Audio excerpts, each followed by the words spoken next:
Welcome to our channel. Making the most of your student discount card at retail stores is easy when you follow these steps. Step 1.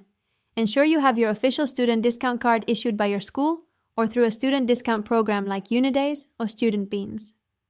Step 2. Check the retailer's website or call ahead to confirm they accept student discounts and verify any specific requirements. Step 3. Bring a valid student ID along with your discount card to the store, as some retailers require both forms of identification.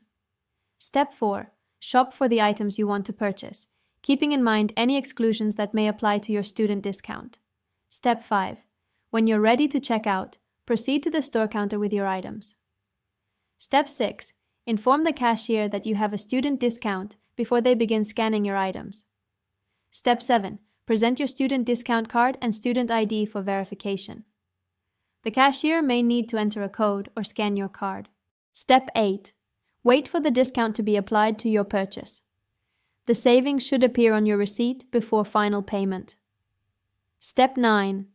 Complete your payment using your preferred method after the discount has been deducted.